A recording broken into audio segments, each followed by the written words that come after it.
Moving on now, former President and Army General Pervez Musharraf has asked for mercy from the President of Pakistan, Dr Arif Alvi. A petition that was sent to the President of Pakistan argues that the former head of state was unlawfully given death penalty without being given an opportunity to contest the complaint. The petition puts forth its argument by stating Musharraf's medical incapacity and highlights how the entire nation of Pakistan would face desperation should Musharraf's punishment to go through.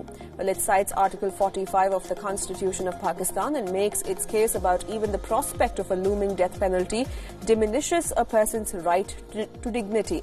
The plea demands clemency or at least a working pardon by the President of Pakistan.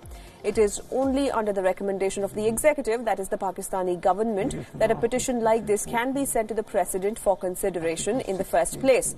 So the petition therefore seems to be coming from a place of morality rather than legal merit. Now it is for the Imran Khan-led government to decide whether Musharraf's plea holds enough legal merit to be sent to the office of the President. Well, now we are joined in by our Pakistan Bureau Chief, Anas Malik. Well, Anas, on one hand, courts are still deciding the legality of the Lahore High Court judgment that overthrew the death penalty. And on the other hand, now Musharraf has approached with a mercy plea. How does this work out in the scheme of things?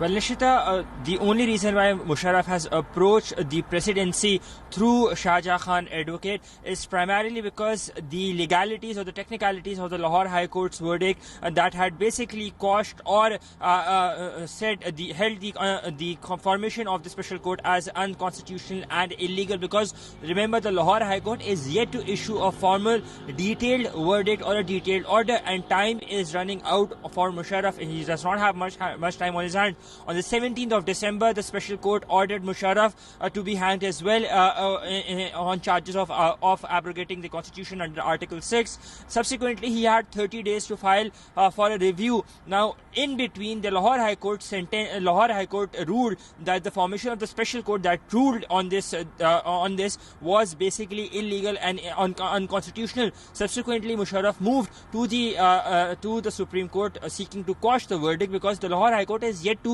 issue a detailed verdict. So a lot of back and forth by and large on that, but this mercy petition has now been put up at the presidency. Now the president cannot just sign on it or cannot solely take a decision on it. In fact, the government would have to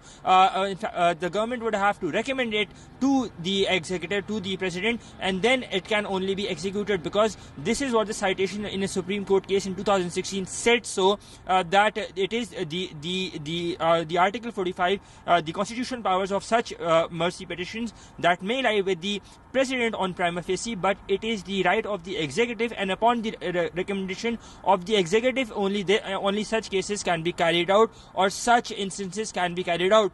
So trouble is mounting for Musharraf even now, though he might have some relief inside, given that there are interim orders with that short order of the Lahore High Court that is there, but he is not leaving any stone unturned in order to ensure that he is not hanged in view of that special court orders. Yes, Nishita. Right. Now, the state is already challenging the Lahore High Court judgment in court, questioning the Lahore High Court's jurisdiction to question the order given by the special court or the constitutionality of the special court. So in this particular situation, when the mercy plea has to go through the executive to the president's office, how does that really work out? Will the Imran Khan government debate over this mercy plea? Will they hand it over to the president's office? How does that process really work out?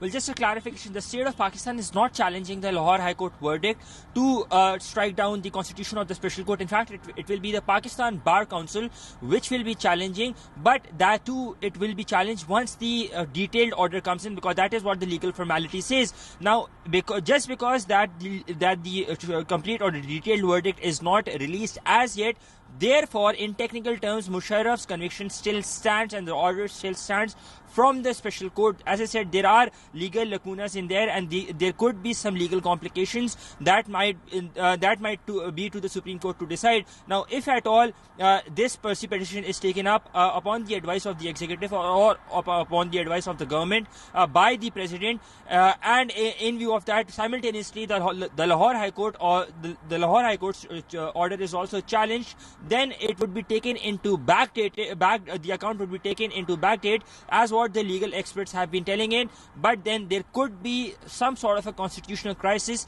That is what law experts have been hinting to us. When I spoke to them, they said there could be. That is what the Supreme Court has to decide, and that would be decided when the time comes. Yes, Nishita. Absolutely. Well, thank you, Anas, for joining us with all those details. Well, there you have it, the latest update where our former President Pervez Musharraf has approached with the mercy plea to the President, but that has to go through the executive.